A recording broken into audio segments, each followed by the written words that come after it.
know works. And honestly, he's more popular now than he's ever been. His administration is more popular than it's ever been.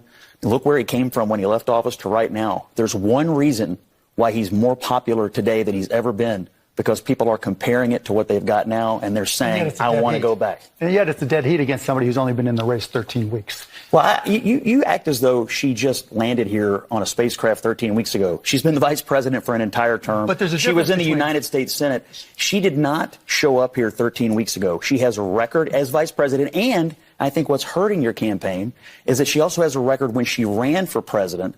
And she said a lot of things that have come back to haunt her. But that's a different world. I mean, I can go back 10 years when Donald Trump said he wanted to tax oil companies out of existence. You can talk about Section 230. You can talk about Bitcoin. You can talk about abortion. There's a long list of things that Donald Trump has flip-flopped on. But he was the president, and he has a record, and she was the vice president, and she has a record. Yeah, but what kind of record? But you know that whole comparison isn't legit, because the vice president doesn't do anything. What did Mike Pence do? Well, I disagree. I actually think she has been the most consequential vice president when you consider the responsibilities that she was given, when you consider that Joe Biden has said she was there every step of the way. And finally, she cast more tie-breaking votes than any other vice president. She cast the votes. The Senate, because of the nature of the Senate, had nothing to do with her being special.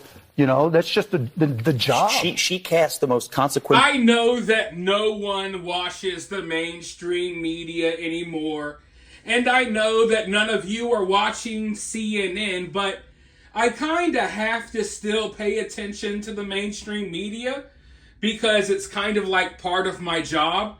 I got to pay attention to the lies that they spread so I can call them out on my various channels. You all know how it goes.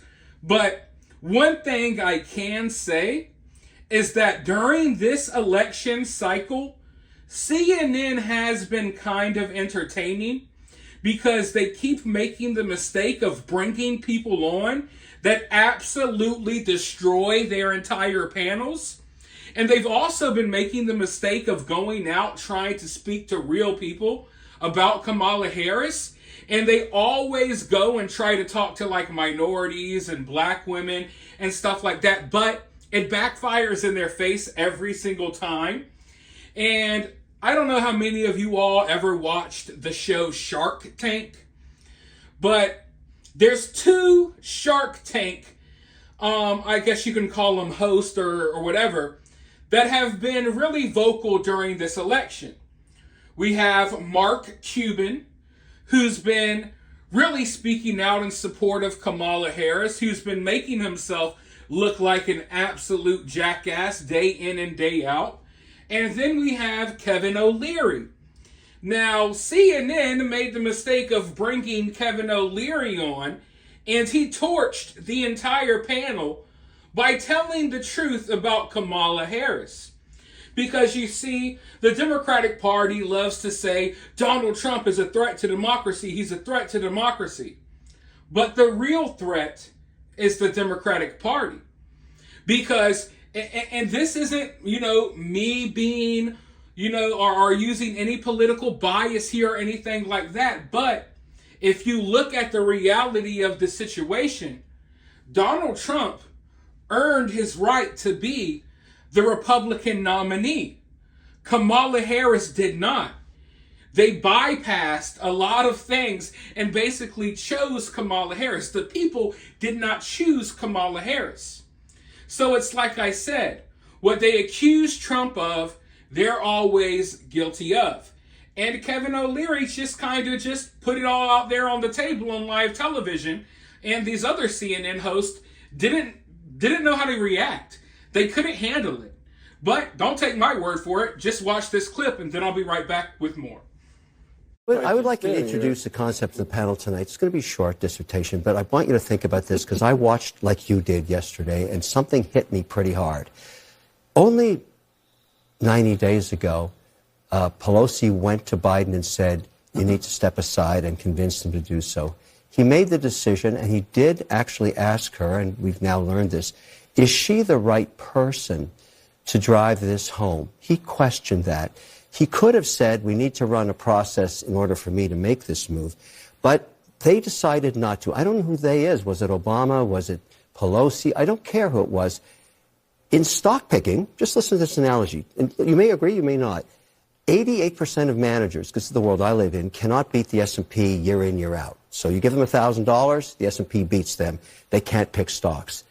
This is the second time the Democratic Party has circumvented democracy and chose. That's not true. Yes, it is.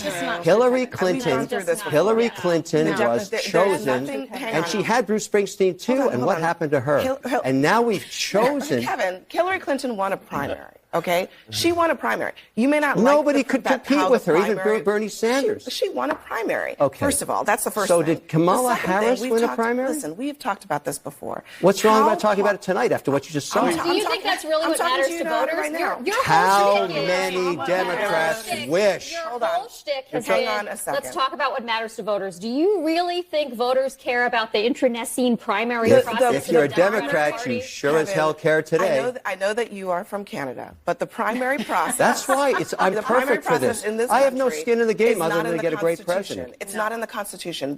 The political parties can choose however they want to choose their nominee. Right. And as long as they meet the legal deadlines in the states where they are on the ballot, they can do it however they Yeah, want. but I They just can want to decide be in December transparent. 2023 Yes, I was born in They can decide Canada, in but December 2023 just- to just handpick somebody. just to They be don't even have to have a transparent, primary. I was born in It's just Canada. not a It's thing. a Democratic Party It's not a process, thing. not a Democratic. No, but my kids were born and raised in Boston. All my investments in the United States. I want the president, whoever it is, to be a You're winner. describing something as undemocratic that has absolutely nothing to do with the democratic And this process. is why But Americans anointed don't or know not? the candidate. The thing that is so hilarious about all of this to me is that it's not like people are going on CNN with like bombshell news and evidence and never before seen, or heard information and stuff like that. You know what I mean? People are literally going on CNN and kind of just giving a softball version of the truth. They're not really being ugly about it.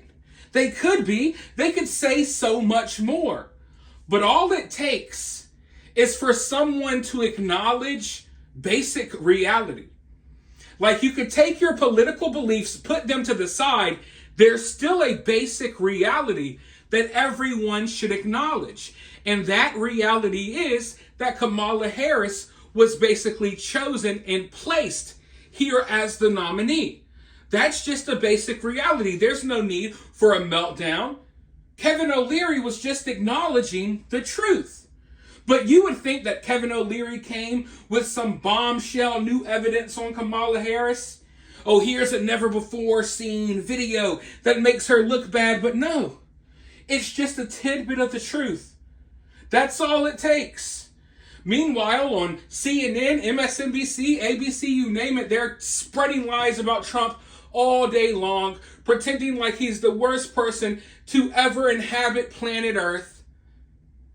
But all it takes is one morsel of the actual truth, of the actual reality that we're all sharing here today. And these people cannot take it. Because the Democratic Party, I'm not talking about the Democratic Party of 10 years ago, 20 years ago. I'm talking about the Democratic Party of 2024. They are not based in reality. In fact, they're based in some sort of fairy tale fairyland where they like to tickle diddle kids and do weird stuff like chopping off body parts and you name it. They've thrown out all sense of basic reality. And they did that on purpose. Because if people don't believe in basic reality, they don't even believe in being a man or a woman, then they could believe anything. You can convince people, to believe anything if you can convince people to just ditch basic common knowledge and reality. But that's why so many people are leaving the left. Hell, that's why so many people aren't even considered in the middle anymore. I wouldn't be here speaking to you all today if the Democratic Party still had some type of sense of normalcy. The only reason I'm speaking to you all in this video is because they've completely lost the plot. They've completely lost their minds. And they refuse to acknowledge the actual truth that is sitting here in front of all of our faces. Hell, they refuse to even say what a woman is. It's crazy. But that's the life we're living. That's the reality that we're all living in. For now, let me know your thoughts, though, down in the comments below. While you're down there, hit that thumbs up, hit that subscribe, ring that notification bell, and if you find yourself getting too worked up by all of this, remember, it's just political cinema.